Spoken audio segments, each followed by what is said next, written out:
عمر تیری غداری سے ڈر لگتا ہے، تیری بے وفائی سے ڈر لگتا ہے، کہیں ایسا نہ ہو کہ میں پانی پینے لگوں اور پانی پیتے ہی تو گردن پر دھوکے سے تلوار مار دے۔ تیرا کیا بھروسہ، جبکہ جانتا ہے کہ مسلمان کبھی غداری نہیں کرتا، لیکن اس نے غصہ دلایا حضرت عمر کو، کہا عمر ڈر لگتا ہے تیری غداری سے، ایسا نہ ہو کہ میں نے پانی پینے کی خواہش ظاہر کی اور میں پانی پینے لگوں اور پانی پی بھی نہ سکوں اور تو اپنی تلوار سے میری گردن اڑا دے۔ حضرت عمر مسکرا کر کہتے ہیں کہ آئے ہر مزان، مسلمان غدار نہیں ہوتا، مسلمان بے وفا نہیں ہوتا، اور سن مسلمان وعدہ خلافی بھی نہیں کرتا۔ میں تجھ سے وعدہ کرتا ہوں کہ جب تک تو اس پانی کو پی نہیں لے گا جو تیرے ہاتھ میں ہے، میں تیری گردن پہ تلوار نہیں چلاؤں گا۔ آئے ہرمزان، جب تک تو اس پانی کو پی نہیں لے گا جو تیرے ہاتھ میں ہے، میں تیری گردن پہ تلوار نہیں چلاؤں گا۔ اور تو جانتا ہے کہ مسلمان کبھی وعدہ خلافی نہیں کرتا۔ یہی تو وہ سننا چاہتا تھا، یہی جملے تو وہ عمر کی زبان سے نکلوانا چاہتا تھا۔ جیسے ہی حضرت عمر فاروق نے یہ کہا کہ جب تک تو اس پانی کو پی نہیں لے گا جو تیرے ہاتھ میں ہے، میں تیری گردن پہ تلوار نہیں چلاؤں گا، اس نے یہ سنتے ہی مسکرانے لگا، کھلکھلا کر ہنسنے لگا اور کہنے لگا کہ عمر میں جانتا ہوں کہ مسلمان کبھی وعدہ خلافی نہیں کرتا، میں جانتا ہوں کہ مسلمان کبھی جھوٹ نہیں بولتا، میں یہ بھی جانتا ہوں کہ مسلمان کبھی اپنی بات سے پیچھے نہیں ہٹتا۔ ابھی ابھی آپ نے وعدہ کیا ہے کہ جب تک تو اس پانی کو پی نہیں لے گا جو تیرے ہاتھ میں ہے، میں تیری گردن پہ تلوار نہیں چلاؤں گا۔ آئے عمر پانی میں پیوں گا ہی نہیں۔ اس نے وہ پانی کا پیالہ اٹھا کر زمین پر پٹک دیا اور پانی پیالے سمیت پھینک دیا اور کہا عمر ابھی ابھی وعدہ کیا ہے آپ نے کہ جب تک تو اس پانی کو پی نہیں لے گا جو تیرے ہاتھ میں تیری گردن پہ تلوار نہیں چلاؤں گا۔ میں پانی پیوں گا ہی نہیں، نہ میں پانی پیوں گا اور نہ تیری تلوار میری گردن پر چلے گی، اور میں جانتا ہوں کہ مسلمان کبھی وعدہ خلافی نہیں کرتا۔ بھائی انسانیت کی اے بچوں، یا تو چلے جاؤ یا بیٹھ جاؤ، یا تو جاؤ یہاں سے یا پھر بیٹھے رہو۔ انسانیت کو ہم 3 پارٹس میں ڈیوائیڈ کر سکتے ہیں، 3 قسموں میں تقسیم کر سکتے ہیں انسانیت کو۔ انسانیت کی پہلی قسم مومن، انسانیت کی دوسری قسم کافر۔ انسانیت کی پہلی قسم مومن اہل ایمان، اور انسانیت کی دوسری قسم کافر، اور انسانیت کی تیسری قسم نہ مومن نہ کافر، بیچ میں، جس کو ہم کہہ سکتے ہیں منافق۔ اس کا پتہ ہی نہیں چلتا ہے کہ یہ ہم میں ہے یا ان میں ہے۔ وہ آپ کے پاس آئیں گے تو آپ جیسی بات، ہمارے پاس آئیں گے تو ہم جیسی بات۔ ان کے بارے میں اللہ نے ان کی ایک پہچان بتائی ہے، بیچ والوں کی، منافقوں کی۔ وہ پہچان کیا ہے؟ اذا لقوا الذین آمنوا قالوا آمنا وَإِذَا خَلَوْا إِلَىٰ شَيَاطِينِهِمْ قَالُوا إِنَّا مَعَكُمْ۔ جب یہ مسلمانوں کے پاس آتے ہیں، مومنوں سے ملاقات کرتے ہیں تو کہتے ہیں کہ ہم تو مومن ہیں۔ قَالُوا آمَنَّا، ہم تو ایمان لائے، ہم تو تمہارے ساتھ ہیں۔ پہچان دیکھیے، اِذَا لَقُوا الَّذِينَ آمَنُوا قَالُوا آمَنَّا، جب یہ مسلمانوں سے مومنوں سے ملاقات کرتے ہیں تو کہتے ہیں ہم تو مومن ہیں، ہم تو ایمان لائے۔ وَإِذَا خَلَوْا إِلَىٰ شَيَاطِينِهِمْ، اور جب یہ اپنے چیلے چپاٹوں کے پاس، اپنے یار دوستوں کے پاس جاتے ہیں تو کہتے ہیں اِنَّا مَعَكُمْ، ہم تو تمہارے ساتھ ہیں۔ مسلمانوں کے پاس آئیں گے تو کہیں گے ہم تمہارے ساتھ ہیں، ایمان لائے، اور اپنے چیلے چپاٹوں کے پاس، دوستوں کے پاس، شیطانوں کے پاس، اپنے ساتھیوں کے پاس جائیں گے تو کہیں گے ہم تمہارے ساتھ ہیں۔ انما نحن مستہزئون، ہم تو ان سے مذاق کر رہے تھے، یعنی ہم مسلمانوں سے جو کہہ رہے تھے کہ ہم تمہارے ساتھ ہیں، ہم تو مذاق کر رہے تھے ان سے، ہم تو اصل میں تمہارے ساتھ ہیں۔ یہ انسانیت کی سب سے خطرناک قسم ہے، کیونکہ مومنوں سے کوئی خطرہ نہیں ہے اور کافروں سے بھی کوئی خطرہ نہیں ہے، وہ کافر ہیں، ہمیں ان سے کیا خطرہ ہے؟ ہوشیار ہیں ہم، یہ کافر ہے، ہمیں کبھی بھی دھوکہ دے سکتا، یہ ہم ان سے ہوشیار تو ہیں، لیکن منافق چونکہ ہمارے ساتھ اڑتا بیٹھتا ہے اس لیے ہم اس سے ہوشیار نہیں رہتے ہیں، ہم اس کو اپنا ہمدرد سمجھتے ہیں، اور یہ اندر ہی اندر سے ہمیں کھوکھلا کرتا ہے، اندر ہی اندر سے ہمیں دیمک کی طرح چاٹتا ہے، اندر ہی اندر سے ہمیں رسوا اور ذلیل کرنے کی پلاننگ کرتا ہے، اس لیے اس سے ہم ہوشیار نہیں رہ پاتے ہیں۔ پہلے رکوع میں سورہ بقرہ کے پہلے رکوع میں اللہ نے کافروں کا اور مومنوں کا دونوں کا ذکر کر دیا، اور منافقوں کا ذکر الگ سے دوسرے رکوع میں کیا۔ پہلا رکوع پڑھیے آپ، اہل ایمان کا ذکر پہلے رکوع میں اور کافروں کا بھی ذکر پہلے رکوع میں۔ الف لام میم ذالک الکتاب لا ریب فیہ ھدی للمتقین الذین یؤمنون بالغیب ویقیمون الصلاة ومما رزقناہم ینفقون۔ یہ کتاب بلا شک و شبہ درست ہے، اس کتاب کے اندر شک و شبہ کرنے کی کوئی گنجائش نہیں، یعنی قرآن۔ ھدی للمتقین، اللہ سے ڈرنے والوں کے لیے ہدایت ہے، اللہ سے ڈرنے والوں کے لیے اس سراپا ہدایت بن کر نازل کی گئی قرآن۔ الذین یؤمنون بالغیب، ان لوگوں کے لیے یہ کتاب ہدایت ہے، ان متقیوں کے لیے جو غیب پر ایمان رکھتے ہیں۔ غیب پر ایمان رکھنے کا مطلب جو چھپی ہوئی چیزوں پر ایمان رکھتے ہیں۔ چھپی ہوئی چیزوں پر ایمان لانے کا مطلب سمجھتے ہیں نا، جنت دیکھی نہیں لیکن ایمان ہے، ہم نے جہنم دیکھی نہیں لیکن پھر بھی ہم مانتے ہیں، اللہ کو ہم نے اور آپ نے دیکھا نہیں لیکن پھر بھی ہمارا اور آپ کا ایمان اللہ پر ہے، فرشتوں کو ہم نے اور آپ نے دیکھا نہیں لیکن پھر بھی ہمارا اور آپ کا ایمان فرشتوں پر ہے، تقدیر ہم نے اور آپ نے دیکھی نہیں، کل کیا ہوگا ہمارے ساتھ، پرسوں کیا ہوگا ہمارے ساتھ، ایک سال کے بعد کیا ہوگا ہمارے ساتھ ہمیں نہیں معلوم، لیکن اچھی اور بری تقدیر پر ہمارا ایمان ہے کہ جو کچھ بھی ہوا ہے میرے ساتھ وہ ہماری تقدیر میں لکھا ہوا تھا، ہماری قسمت میں لکھا ہوا تھا، اس پر ہمارا ایمان ہے۔ تو الذین یؤمنون بالغیب کا مطلب یہ ہے جو چھپی ہوئی چیزوں پر ایمان رکھتے ہیں، جو چھپی ہوئی چیزوں کو تسلیم کرتے ہیں، جو غیب کی چیزیں چھپی ہوئی چیزیں جو ان پر ایمان رکھتے ہیں۔ والذین یقیمون الصلاۃ، اور جو پابندی کے ساتھ نماز قائم کرتے ہیں۔ وَمِمَّا رَزَقْنَاهُمْ يُنْفِقُونَ، اور ہم نے جو رزق اتارا ہے، ہم نے ان کو جو روزی دی ہے اس میں سے یہ اللہ کی راہ میں خرچ کرتے ہیں، اللہ کی راہ میں دیتے ہیں۔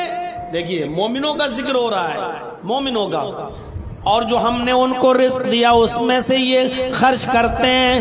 والذین یؤمنون بما انزل الیک وما انزل من قبلک، اور جو کتاب ہم نے آپ کی طرف نازل کی ہے یعنی قرآن، اس پر ایمان رکھتے ہیں، اور وہ کتابیں جو ہم نے آپ سے پہلے نازل کی ہیں ان کتابوں پر بھی جو ایمان رکھتے ہیں، یعنی تورات، زبور اور انجیل وغیرہ۔ وَبِالْآخِرَةِ هُمْ يُوقِنُونَ، اور جو آخرت کے دن پر یقین رکھتے ہیں، جو آخرت کے دن کی اوپر یقین ایک کامل ہے جن کا۔ اتنی چیزیں بیان کرنے کے بعد اللہ رب العالمین نے فرمایا اولئک علی ھدی من ربہم واولئک هم المفلحون، یہی وہ لوگ ہیں جو اپنے رب کی ہدایت پر ہیں۔ اولئک علی ھدی من ربہم، یہی وہ لوگ ہیں جو اپنے رب کی ہدایت پر ہیں۔ واولئک هم المفلحون، اور یہی وہ لوگ ہیں جو کامیاب ہونے والے ہیں، جو نجات پانے والے ہیں، جو نجات یافتہ ہیں، یہی وہ لوگ ہیں جو کامیاب ہیں۔ یہ مومنوں کا ذکر ہو گیا ہے۔ اہل انسانیت کی پہلی قسم مومن، اور اللہ تعالیٰ نے کہا مومن کون ہے؟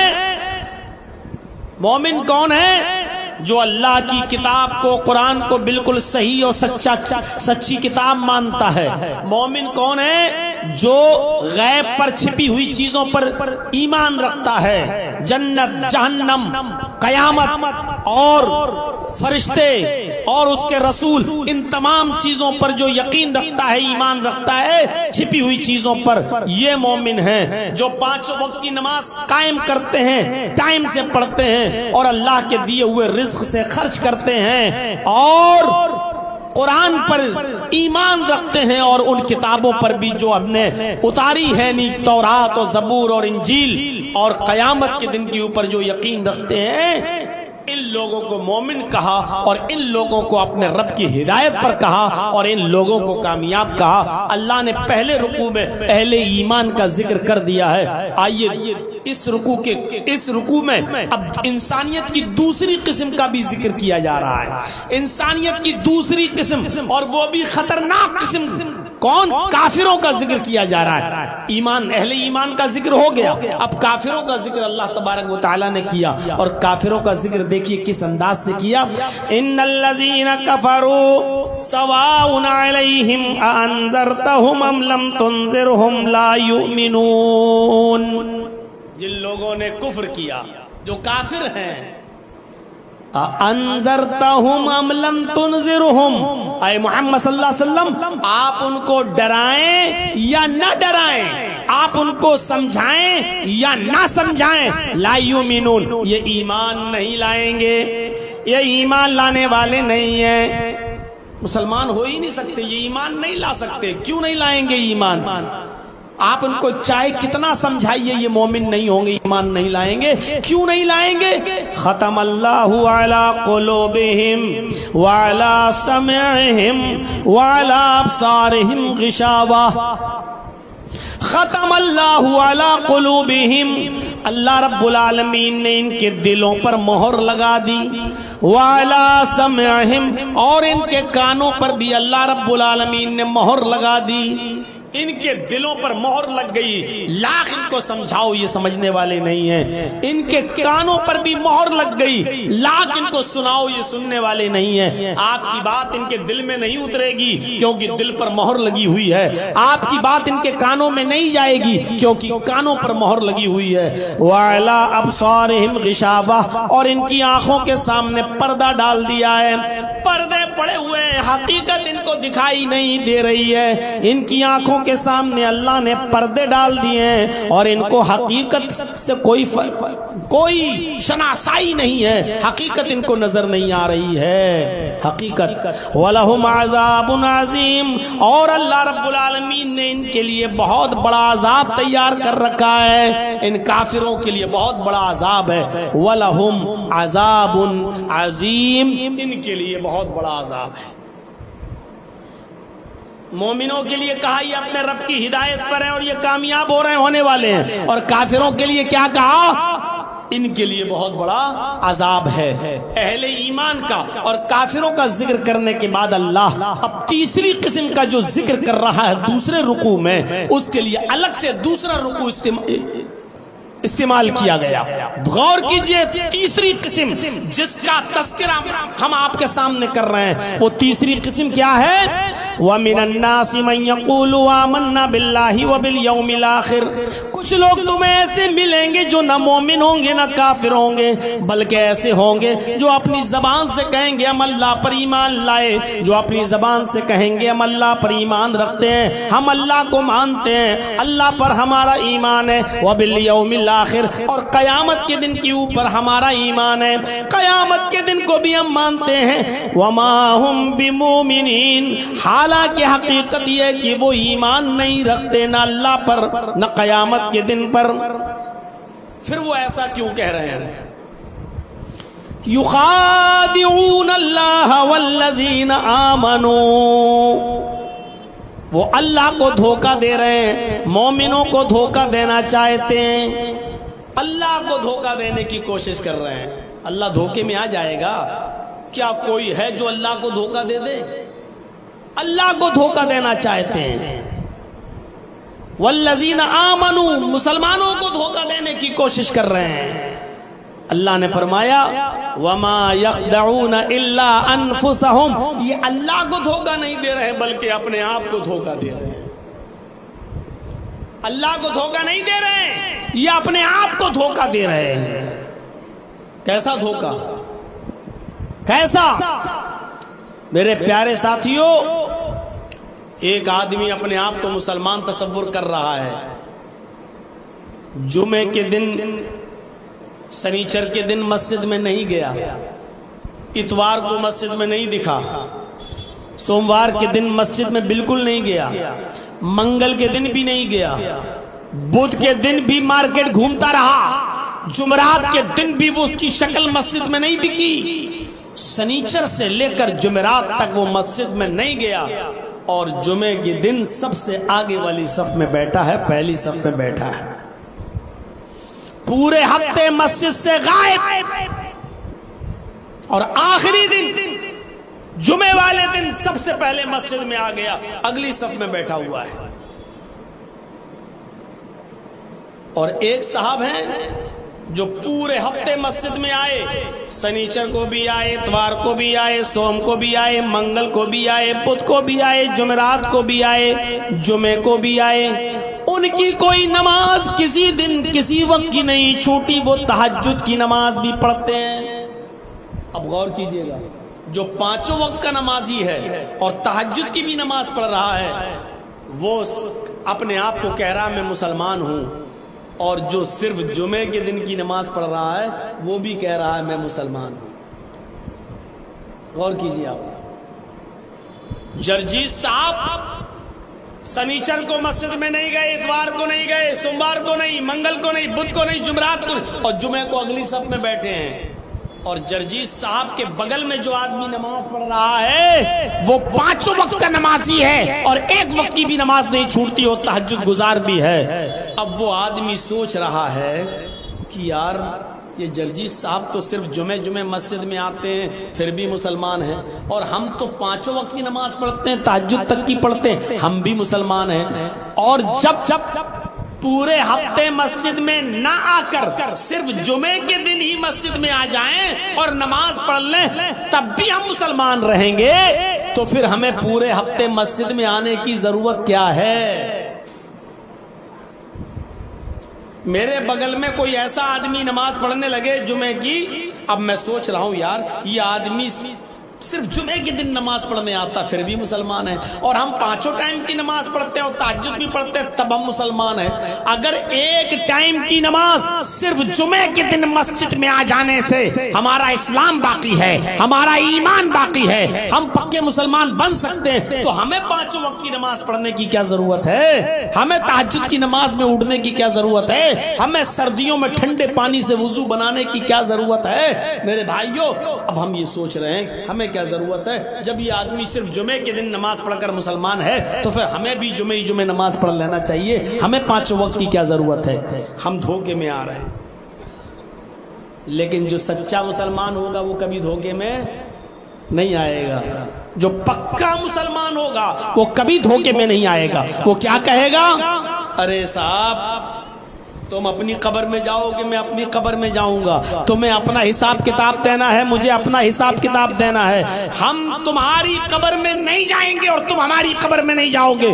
تمہیں اپنے کرموں کا حساب و کتاب دینا ہے اور مجھے اپنے کرموں کا حساب و کتاب دینا ہے. وہی چیز اللہ رب العالمین نے فرمائی، جو پکا اور سچا مسلمان ہوگا وہ دھوکے میں نہیں آئے گا. یہ اللہ کو دھوکہ دے رہا ہے، سوچ رہا کہ اللہ دھوکے میں آ جائے گا. دیکھ اے اللہ سنیچر کو نہیں آیا، اتوار کو نہیں، سوموار کو نہیں، منگل کو نہیں، بدھ کو نہیں، جمعرات کو، لیکن جمعے کو آ گیا. دیکھ میں مسلمان ہوں، میں جمعے کو. اللہ کو دھوکہ دینے کی کوشش کر رہے ہو، پکے اور سچے مسلمانوں کو دھوکہ دینے کی کوشش کر رہے ہو. نہیں، اللہ نے کہا وَمَا يَخْدَعُونَ إِلَّا أَنفُسَهُمْ، یہ اپنے آپ کو دھوکہ دے رہا ہے، اللہ کو نہیں، مومنوں کو نہیں، اپنے آپ کو دھوکے میں رکھا ہوا ہے. یہ سمجھ رہا ہے کہ لوگ ہمیں مسلمان سمجھ رہے ہیں، جبکہ اللہ کے رجسٹر میں یہ آدمی مسلمان نہیں ہے. میرے پیارے ساتھیوں، ہمیں اور آپ کو غور کرنا چاہیے. اور سوچنا چاہیے کہ ہم انسانیت کی سب سے زیادہ خطرناک قسم میں تو داخل نہیں ہیں. کہیں ایسا تو نہیں کہ ہم اپنی زبان سے کہتے ہیں کہ ہم اللہ کو مانتے ہیں اور قیامت پر ہمارا ایمان ہے اور ہم مومن نہ ہوں, کیونکہ اللہ نے یہ کن لوگوں کے بارے میں کہا ہے. بہت سے لوگ ہیں جو کہیں گے ہم اللہ پر ایمان لائے, ہم قیامت کے دن پر ایمان لائے, لیکن وہ مومن نہیں ہوں گے. یہ اللہ کو دھوکہ دے رہے ہیں, یہ مومنوں کو دھوکہ دے رہے ہیں. وما يخدعون الا انفسهم, حالانکہ یہ اپنے آپ کو دھوکہ دے رہے ہیں. وما يشعرون, اور ان کو پتہ نہیں کہ یہ کس کو دھوکہ دے رہے ہیں. وما يشعرون, ان کو اس بات کا علم نہیں کہ یہ کس کو دھوکہ دے رہے ہیں. فی قلوبہم مرض فزادہم اللہ مرضا, فی قلوبہم مرض, ان کے دلوں میں شک کی بیماری ہے. فزادہم اللہ مرضا, تو اللہ نے اس بیماری کو اور بڑھا دیا.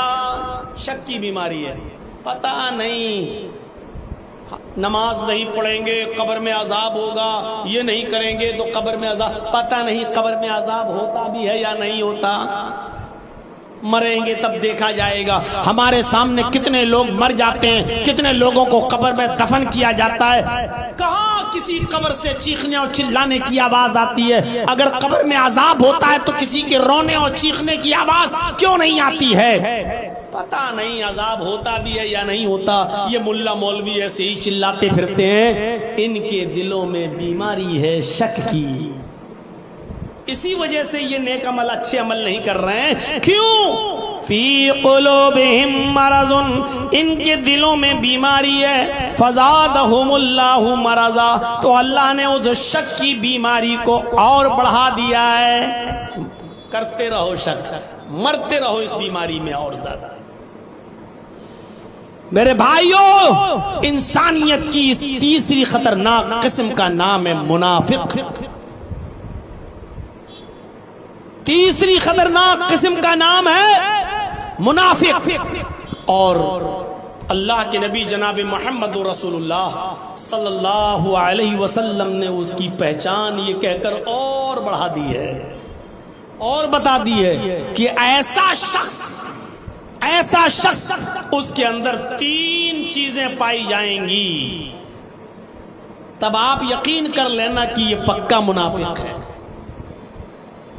اور وہ 3 چیزیں کیا ہیں؟ آیت المنافق ثلاث, 3 چیزیں جس کے اندر پائی جائیں گی وہ منافق. وہ کیا ہے؟ آیت المنافق ثلاث, 3 چیزیں بتائیں. پہلی چیز, اذا حدث کذب, جب وہ بات کرے گا تو جھوٹ بولے گا. مسلمانوں غور کرنا, یہ صفت ہمارے اندر پائی جاتی ہے یا نہیں پائی جاتی؟ اذا حدث کذب, جب وہ بات کرے گا تو جھوٹ بولے گا. پہلی چیز. وَإِذَا وَعَدَ أَخْلَفَ, جب وعدہ خلافی, جب کسی سے وعدہ کرے گا تو وعدہ خلافی کرے گا, اس وعدے کو پورا نہیں کرے گا. یہ دوسری صفت.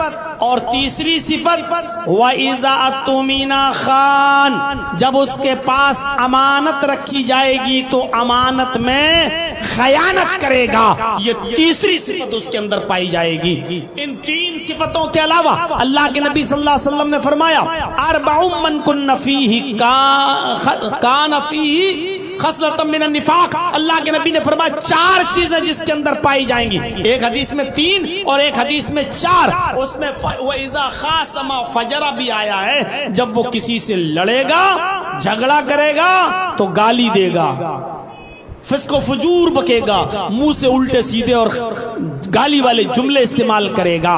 اللہ کے نبی صلی اللہ علیہ وسلم نے فرمایا کہ 4 چیزیں جس کے اندر پائی جائیں گی. ایک حدیث میں 3 اور ایک حدیث میں 4. اور ایک بات یاد رکھیے گا, جس حدیث کے اندر اللہ کے نبی نے 3 چیزیں بتائیں کہ 3 چیزیں جس کے اندر پائی جائیں گی, 3 چیزیں وہ پکا منافق ہوگا. ان تینوں میں سے اگر ایک چیز پائی گئی تو 1/3 منافق, 2 چیزیں پائی گئی تو 2/3 منافق, اور تینوں چیزیں پائی گئی تو پکا منافق. اور اللہ کے نبی نے فرمایا وَإِنْ صَامَ وَصَلَّى وَزَعَمَ أَنَّهُ مُسْلِمٌ, اگرچہ وہ کتنا بھی بڑا روزے دار ہو اور کتنا ہی وہ نمازیں پڑھتا ہو اور اپنے آپ کو کتنا بڑا مسلمان سمجھتا ہو, اس کے مسلمان سمجھ لینے سے, اس کی نمازیں پڑھ لینے سے, اس کا روزے دار ہو جانے سے کوئی فرق نہیں پڑتا ہے. اس کے روزے کسی کام کے نہیں, اس کی نمازیں کسی کام کی نہیں, اس کا اچھا عمل کسی کام کا نہیں, اگر یہ 3 چیزیں اس کے اندر پائی جا رہی ہیں تو. وہ 3 چیزیں کیا ہیں؟ پہلی چیز اذا حدث کذب, جب بات کرے گا تو جھوٹ بولے گا. آج جھوٹ ہماری رگ رگ میں پڑا ہوا ہے. چھوٹی سی دکان بھی اگر ہم چلاتے ہیں تو بغیر جھوٹ کے نہیں چل سکتی آج ہماری. اور آپ کو بہت بڑی بات ہو گئی دکان. آئیے رمضان کے مہینے میں جتنا چندہ کرنے والے جاتے ہیں مدرسوں کا, غور کرو. ہم لوگ دیکھتے ہیں یو پی میں بھی چندہ کرنے آتے ہیں لوگ, اور مدرسوں کا چندے میں بھی کیا کہیں گے, ہمارے مدرسے میں 300 بچے باہر کے پڑھتے ہیں. میں نے خود ایسے لوگوں کے اعلانات سنے ہیں جن کے مدرسوں میں جا چکا ہوں جہاں 50 بچے بھی باہر کے نہیں ہیں, لیکن پھر بھی مدرسے کا چندہ کرنے والا مچند اعلان کر کے کہتا ہے کہ ہم ایسے مدرسے سے آئے ہیں, ہمارے ہاں 300 بچے پڑھتے ہیں جن کے قیام و طعام کا انتظام مدرسہ کرتا ہے, خود اٹھاتا ہے, مدرسہ ان کا کفیل ہے, ذمہ دار ہے. کبھی کبھی اعلان سن کر مجھے ہنسی آ جاتی ہے, چھپاتا ہوں, لیکن کیا کہیں, ان کو پکڑ بھی نہیں سکتا, ان کو بے عزت بھی نہیں کر سکتا. اگر ان کے اوپر گرفت کر لی جائے, پکڑ لیا جائے تو بیچارے یہ مدرسے پھر بند ہونے کی کگار پہ آ جاتے ہیں. میرے بھائیوں, ایک اچھا کام کرنے والے لوگ جو دین کا دینی مدرسے چلاتے ہیں اس پر بھی جھوٹ بول کے چندہ لیا جا رہا ہے. پھر آپ دکان چلانے والوں پر کیا اعتبار کریں گے اور کیا بھروسہ کریں گے؟ آپ تصور کریں, آپ جھوٹ آج ہماری رگ رگ میں سما چکا ہے. اور اللہ کے نبی کہتے ہیں چاہے کتنا نمازیں پڑھ لو اور چاہے کتنے, وَإِنْ صَامَ, روزے دار ہو, وَصَلَّى, نمازی بن جاؤ, وَزَعَمَ أَنَّهُ مُسْلِمٌ, اور اپنے آپ کو پکا مسلمان سمجھنے لگو, لیکن تمہارے سمجھنے سے اور تمہارے نماز پڑھنے اور روزہ رکھنے سے کچھ نہیں ہوگا. 1/3 منافق. یہ نفاق ہمارے اندر رچ گیا اور بس گیا. ہم ذرا تصور کریں, امام احمد ابن حنبل کے استاذ اپنا واقعہ بیان کرتے ہیں, اور یہ واقعہ طبقات حنابلہ کے اندر آپ کو ملے گا. امام احمد ابن حنبل کے استاذ اپنا واقعہ نقل کرتے ہیں اور کہتے ہیں کہ ایک مرتبہ امام احمد ابن حنبل نے اپنے استاذ کا واقعہ نقل کیا اور کہا کہ میرے استاذ محترم ایک مرتبہ کسی جنگل سے گزر رہے تھے اور انہوں نے ایک مری ہوئی ٹڈی کے ٹکڑے کو دیکھا جو زمین پر پڑا ہوا ہے. ٹڈی تو آپ سمجھتے ہی ہوں گے, ہم لوگوں نے بھی پڑھا ہے لیکن دیکھا کبھی نہیں ہے ٹڈی کی ہوتی کیسی ہے. بس اتنا جانتا ہوں کہ 2 مردہ چیزیں حلال ہیں. اللہ کے نبی صلی اللہ علیہ وسلم نے 2 مردہ چیزوں کو حلال قرار دیا ہے, ایک مچھلی اور ایک ٹڈی. اب وہ ٹڈی کی شکل کیا ہوتی ہے وہ مجھے بھی نہیں معلوم, لیکن ٹڈی کا ٹکڑا مرا ہوا پڑا تھا زمین پر, اور ایک چیونٹی اس ٹڈی کے ٹکڑے پر سوار تھی اور اس کو کھینچنے کی کوشش کر رہی تھی کہ کھینچوں, لیکن وہ کھینچ نہیں پا رہی تھی کیونکہ ٹڈی کا ٹکڑا بڑا تھا اور چیونٹی کمزور, وہ بیچاری اس ٹڈی کے ٹکڑے کو کھینچ نہیں پا رہی تھی. امام احمد ابن حنبل کے استاذ کہتے ہیں کہ میں اس ٹڈی کے ٹکڑے پر چیونٹی کو دیکھتا رہا. تھوڑی دیر کے بعد میں نے دیکھا کہ اس چیونٹی نے اس ٹڈی کے ٹکڑے کو چھوڑ دیا اور اس کو چھوڑ کر وہ چلی گئی۔ میں بھی اس کے پیچھے پیچھے چلنے لگا کہ دیکھیں یہ چیونٹی کہاں جاتی ہے۔ دیکھا وہ چیونٹی ایک بل میں، ایک سوراخ میں چلی گئی۔ تھوڑی دیر کے بعد میں نے دیکھا کہ وہ چیونٹی بہت سی چیونٹیوں کو لے کر آ رہی ہے۔ وہ چیونٹی بہت سی چیونٹیوں کو لے کر آئی، یعنی وہ آگے آگے اور 25 30 50 چیونٹیاں اس کے پیچھے پیچھے چلی آ رہی ہیں۔ احمد ابن حنبل کے استاذ کہتے ہیں جیسی وہ چیونٹی اس ٹڈی کے ٹکڑے کے پاس آئی، میں نے ٹڈی کا ٹکڑا اٹھا لیا۔ مسلمانوں ذرا غور کرنا، سوچئے گا، میں نے اس مری ہوئی ٹڈی کے ٹکڑے کو اٹھا لیا۔ چیونٹی ڈھونڈنے لگی، تلاش کرنے لگی کہ کہاں گیا، اور ساری چیونٹیاں اس چیونٹی کے پاس کھڑی ہیں۔ بولے تم لے کر تو آئی ہو ٹڈی کے ٹکڑے کے پاس، کہاں ہے ٹڈی کا ٹکڑا؟ اور احمد ابن حنبل کے استاذ کہتے ہیں وہ ٹڈی کا ٹکڑا تو میں نے اٹھا لیا، اپنے ہاتھ میں لے لیا، وہ میرے پاس تھا۔ وہ چیونٹی ڈھونڈتی رہی، ادھر ادھر بھٹکتی رہی، لیکن اس کو ٹڈی کا ٹکڑا جب نہیں ملا تو ساری چیونٹیاں چلی گئیں اور اپنے اپنے بلوں میں گھس گئیں۔ ذرا سنیے گا، یہ واقعہ بڑا دلچسپ ہے۔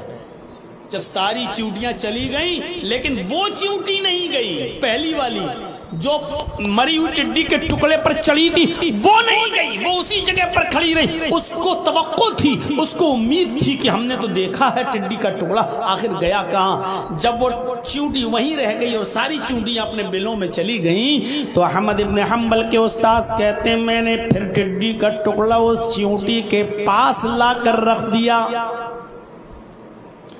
اس ٹڈی کے ٹکڑے کو چیونٹی نے دیکھا تو فوراً اس کی اوپر چڑھ گئی اور پھر کھینچنے لگی، لیکن وہ ناکام رہی، کھینچ نہیں پائی۔